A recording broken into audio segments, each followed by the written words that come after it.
Marxist ജനാധിപത്യ മുൻ കൂട്ടായ്മയുടെ കൺവീനർ എം സതീഷിലേക്ക് പോവുകയാണ്. Shri M Satheesh, P K ശശിക്കെതിരെ ഒരുപാട് ആരോപണങ്ങൾ ഉയർന്ന ഒരു കാലഘട്ടമുണ്ട്. അപ്പോഴൊക്കെയും നേതൃത്വം കാലാകാലങ്ങളായി അദ്ദേഹത്തെ സംരക്ഷിക്കുന്ന നിലപാട് ഉണ്ടായി. ഇപ്പോൾ കൺവെൻഷനിൽ വന്നപ്പോൾ മാത്രമാണ് ഇത്തരത്തിലൊരു നിലപാട് പാർട്ടി പുറത്താക്കുന്ന സമീപനം ഉണ്ടായത്. അപ്പോൾ പി കെ ശശി എന്ന് പറയുന്നത് ഒരു ചെറിയ മീനല്ല എന്ന് പിണറായി വിജയൻ അടക്കം അറിയാം.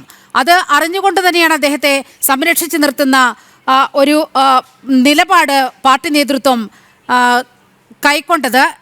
എന്താണ് ഇപ്പോൾ അവിടെ സംഭവിക്കുന്നത്? എന്താണ് പാർട്ടിയിലെ സ്ഥിതി?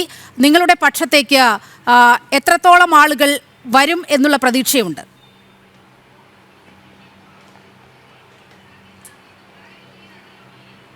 ഇവിടെ ഈ ജയചന്ദ്രൻ ഇവിടെ ചർച്ചയിൽ പറഞ്ഞത് ഈ ശൂന്യതയിൽ നിന്നിങ്ങനെ ഓരോ കാര്യങ്ങൾ പറയരുത്. ഒരു മാത്യു സാമുവലിനെയും പി കെ ശശി നേരിട്ട് പോയി കണ്ട് കാര്യങ്ങൾ ഒന്നും ചർച്ച ചെയ്തിട്ടില്ല. അതെല്ലാം വെറുതെ അനാവശ്യമായിട്ടുള്ള വിവാദങ്ങളാണ്. അങ്ങനെയൊന്നും ഒരു വിഷയമേ അല്ല. ഇവിടെ ഇപ്പോൾ നേരിടുന്നത് യഥാർത്ഥത്തിൽ CPIM വലിയ പ്രതിസന്ധിയെ നേരിടുകയാണ്.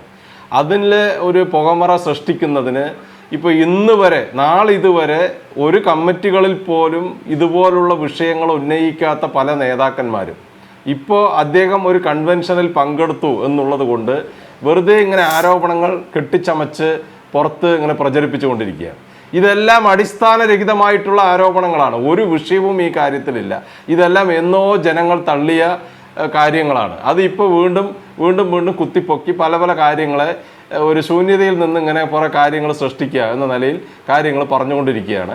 ഇപ്പോൾ ആരോപണങ്ങൾ ഉന്നയിക്കുന്ന ഈ നേതാക്കന്മാർ, CPIMൻ്റെ എല്ലാ യോഗ്യതയും തികഞ്ഞിട്ടുള്ള ആളുകൾ ഇതുവരെ ഒരു കമ്മിറ്റിയിലും ഈ കാര്യങ്ങൾ പറഞ്ഞിട്ടില്ല, എവിടെയും പറഞ്ഞിട്ടില്ല.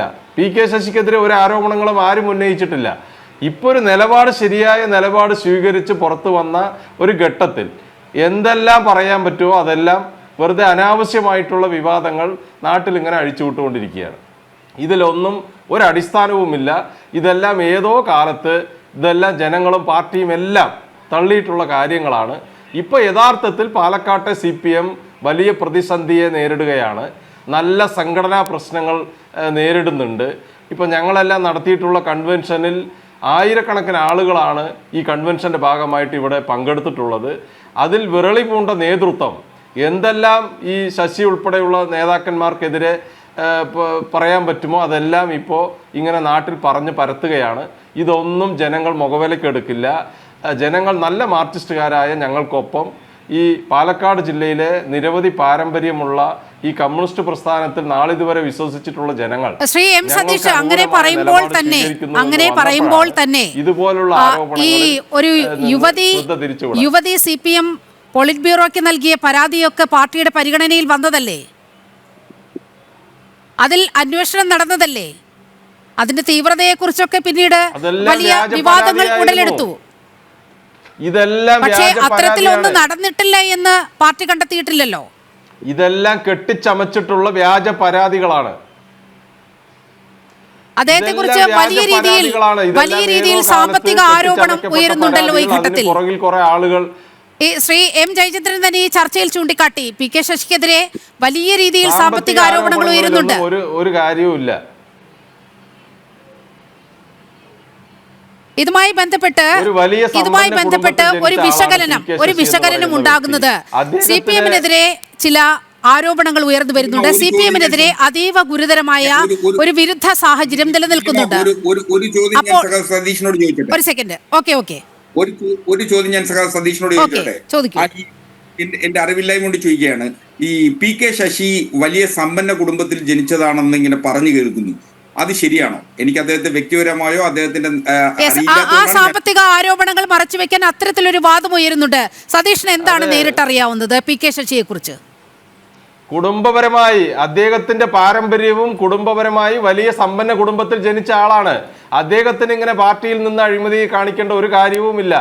ഈ അഴിമതി കഥകളൊന്നും അദ്ദേഹത്തെ അറിയുന്ന അദ്ദേഹത്തെ നാട്ടുകാരും അദ്ദേഹത്തിന്റെ കുടുംബ പശ്ചാത്തലം അറിയുന്ന ഒരാളും ഇത് വിശ്വസിക്കില്ല. അദ്ദേഹം വലിയ സമ്പന്ന കുടുംബത്തിൽ ജനിച്ച ആളല്ലേ. അദ്ദേഹത്തിന് എന്തിനാണ് ഇങ്ങനെയുള്ള നക്കാപ്പിച്ച ഈ പാർട്ടിയിലെ അഴിമതി കാര്യങ്ങളും സാമ്പത്തിക തിരിമറിയെക്കുറിച്ചെല്ലാം അദ്ദേഹത്തിന് മേലെ എന്തിനാണ് ചാരുന്നത്? അദ്ദേഹത്തിന് അതിൻ്റെ ഒന്നും ഒരു കാര്യവുമില്ല. ഇതെല്ലാം കള്ളപ്പരാതികളും വ്യാജ ആരോപണങ്ങളുമാണ്. പിന്നെ ഇതിനു മുമ്പ് പറഞ്ഞിട്ടുള്ള മറ്റു കാര്യങ്ങളെല്ലാം ഇതെല്ലാം നിരവധി തവണ ചർച്ച ചെയ്ത് ഇതെല്ലാം പൊതുസമൂഹം തള്ളിക്കളഞ്ഞിട്ടുള്ള വ്യാജ പരാതികളാണ്. അന്നും ഇതിന് പുറകിൽ കുറെ ആളുകൾ ഇങ്ങനെ കൂട്ടമായി അദ്ദേഹത്തെ വ്യക്തിപരമായി തേജോവധം ചെയ്യുന്നതിനും ഇദ്ദേഹത്തെ വേട്ടയാടുന്നതിനും ശ്രമിച്ചിട്ടുണ്ട് എന്നുള്ളത് ശരിയാണ്. അതെല്ലാം വ്യാജ പരാതികളാണ്. ഇതെല്ലാം ഏത് കാലത്തോ തള്ളിയതാണ്, ജനം തള്ളിയതാണ്. പക്ഷെ പൊതുവിൽ ഇപ്പോൾ പാലക്കാട് ജില്ലയിൽ നല്ല കമ്മ്യൂണിസ്റ്റുകാരായ, കമ്മ്യൂണിസ്റ്റ് മൂല്യങ്ങൾ ഉയർത്തിപ്പിടിക്കുന്ന, നല്ല കമ്മ്യൂണിസ്റ്റ് പാർട്ടിക്ക് വോട്ട് ചെയ്തിട്ടുള്ള ഇത്രയും കാലത്തെ ജനങ്ങൾ ഇപ്പോൾ യഥാർത്ഥ മാർക്സിസ്റ്റുകാർ ഞങ്ങളാണെന്ന് തിരിച്ചറിഞ്ഞതിൻ്റെ ഭാഗമായിട്ടാണ് പല പാർട്ടിയുടെ അടിത്തറ ഇളകിയ ഒരു മട്ടാണ് ഇപ്പോൾ പാലക്കാട് ജില്ലയിൽ. അതിൽ വേവലാതി പൂണ്ടിട്ടാണ് ഇപ്പോൾ ഓരോരുത്തർ ഇങ്ങനെ തോന്നിയതുപോലെ സോഷ്യൽ മീഡിയയിലും നേരിട്ടുമെല്ലാം വിളിച്ചു പറഞ്ഞുകൊണ്ടിരിക്കുന്നത്. യഥാർത്ഥത്തിൽ അവരുടെ അടിത്തറ ഇളകിയിട്ടുണ്ട്. ഈ പാലക്കാട് ജില്ലയിൽ വലിയ പരാജയമാണ് CPIM നേരിടുന്നതിന് വേണ്ടി പോകുന്നത്. അതിൻ്റെ ഒരു ടെസ്റ്റ് റിഹേഴ്സലായിരുന്നു കഴിഞ്ഞ പഞ്ചായത്ത് തെരഞ്ഞെടുപ്പ്. പഞ്ചായത്ത് തെരഞ്ഞെടുപ്പിൽ 18ഓളം ഗ്രാമപഞ്ചായത്തുകളാണ് CPIMന് നഷ്ടപ്പെട്ടത്. 2 മുനിസിപ്പാലിറ്റി നഷ്ടപ്പെട്ടു. ഇനി വരാൻ പോകുന്ന നിയമസഭാ തെരഞ്ഞെടുപ്പിലും വലിയ കനത്ത പരാജയം CPIM നേരിടുകയാണ്. അത് പാലക്കാട് ജില്ലയിലെ സംഘടനാപരമായി പാർട്ടിക്കകത്ത് നേരിടുന്ന നിരവധി പ്രശ്നങ്ങളാണ്. ഇതൊന്നും പരിഹരിക്കുന്നതിന് ഒരു നടപടിയും സ്വീകരിക്കാതെ ഇങ്ങനെ പാർട്ടി ജില്ലാ സെക്രട്ടറിയും കുറെ കോക്കസും ഈ ജില്ലയിൽ പ്രവർത്തിക്കുന്നുണ്ട്. അവർ പറയുന്നതാണ് ശരിയെന്ന് കണ്ണുമടച്ച് വിശ്വസിച്ചിരിക്കുന്ന സംസ്ഥാന നേതൃത്വം ഇനിയെങ്കിലും ഈ സംഘടനാ പ്രശ്നങ്ങളിൽ ഒരു തിരുത്തൽ നടപടി സതീഷ്, മറ്റൊരു കാര്യം കൂടി ചോദിച്ചുകൊള്ളട്ടെ. ഇന്നലെ PK ശശി സംസാരിക്കുമ്പോൾ പറഞ്ഞത്, ഒരു സെക്കൻഡ്, PK ശശി സംസാരിക്കുമ്പോൾ പറഞ്ഞത് ഈ സുരേഷ് ബാബുവിനെതിരെ വലിയൊരു ആരോപണം ഉന്നയിച്ചല്ലോ, ഈ സ്പിരിറ്റ് കച്ചവടക്കാരനാണ് എന്നുള്ളതിന്. ഈ എക്സൈസ് ഇദ്ദേഹത്തെ പ്രതിയാക്കിക്കൊണ്ടുള്ള ചില രേഖകൾ കൈവശമുണ്ട് എന്ന് പറഞ്ഞിരുന്നു. യഥാർത്ഥത്തിൽ അതെല്ലാം നിഷേധിക്കുകയാണ് സുരേഷ് ബാബു ചെയ്തിരിക്കുന്നത്. അത്തരത്തിൽ ഏതെങ്കിലും വിധത്തിലുള്ള തെളിവുകൾ നിങ്ങളുടെ പക്കലുണ്ടോ ഈ പാലക്കാട് ജില്ലാ സെക്രട്ടറിയെ ചൊല്ലി?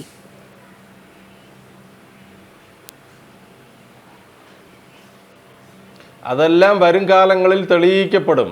അദ്ദേഹത്തിന് നേരിട്ട് അദ്ദേഹം സ്പിരിറ്റ് കടത്തി എന്നുള്ള ഉദ്ദേശത്തിലല്ല ഇവിടെ ആരോപണങ്ങളായിട്ട് പറഞ്ഞിട്ടുള്ളത്. അദ്ദേഹത്തിൻ്റെ സന്തത സഹചാരികളും ഈ അടുത്ത കാലത്തായി ഇദ്ദേഹത്തിൻ്റെ വീട് നിൽക്കുന്ന പ്രദേശത്തുള്ള പാർട്ടിയുടെ ലോക്കൽ സെക്രട്ടറി ആയിരുന്ന ഒരു ഹരിദാസൻ സ്പിരിറ്റുമായിട്ട് അറസ്റ്റ് ആവുകയാണ്. ആ ഹരിദാസനായിരുന്നു ഇദ്ദേഹത്തിൻ്റെ പാലക്കാട് ജില്ലാ കമ്മിറ്റിയുടെ വാഹനത്തിൻ്റെ ഡ്രൈവറായി ഈ സ്പിരിറ്റ് കേസിൽ അകപ്പെട്ട് ജയിലിൽ പോകുന്നതിൻ്റെ 2 ദിവസം മുമ്പ് ഡ്രൈവറായിട്ട് വണ്ടി ഓടിച്ചത്. അപ്പോൾ പാർട്ടി DC വണ്ടി പോലും ഈ കച്ചവടത്തിന് ഉപയോഗിച്ചിട്ടുണ്ടോ എന്നുള്ളൊരു സംശയം സ്വാഭാവികമായിട്ട് ഞങ്ങൾക്കുണ്ട്. ഇതെല്ലാം പൊതുസമൂഹത്തിന് അറിയാം. ഇദ്ദേഹത്തിൻ്റെ വീട് നിൽക്കുന്ന പ്രദേശത്തിലെ ഇദ്ദേഹത്തിൻ്റെ സന്തത സഹചാരി ഏത് സമയത്തും ഇദ്ദേഹത്തിനൊപ്പമുള്ള ആളാണ് ഈ സ്പിരിറ്റ് കേസിൽ അറസ്റ്റിലായി ഉള്ളിൽ പോകുന്നത്. അപ്പോൾ ഇദ്ദേഹത്തിന് അതിൽ പങ്കുണ്ടോ എന്ന് സ്വാഭാവികമായിട്ടും സംശയിച്ചു പോകും. കാരണം ഇദ്ദേഹം അറിയാതെ അങ്ങനെ ഒരു സംഭവം അവിടെ നടക്കില്ല. ഇതെല്ലാം ഈ ചിറ്റൂർ മേഖലയിൽ ഈ പെരുമാട്ടി ലോക്കൽ സെക്രട്ടറി ഉൾപ്പെടെ സ്പിരിറ്റ് കേസിൽ അറസ്റ്റിലായി ഉള്ളിൽ പോകുന്ന സാഹചര്യം ഇവിടെ ഉണ്ടായിരുന്നു. അപ്പം അങ്ങനെയെല്ലാം നിരവധി പ്രശ്നങ്ങൾ അവർ നേരിടുന്നുണ്ട്.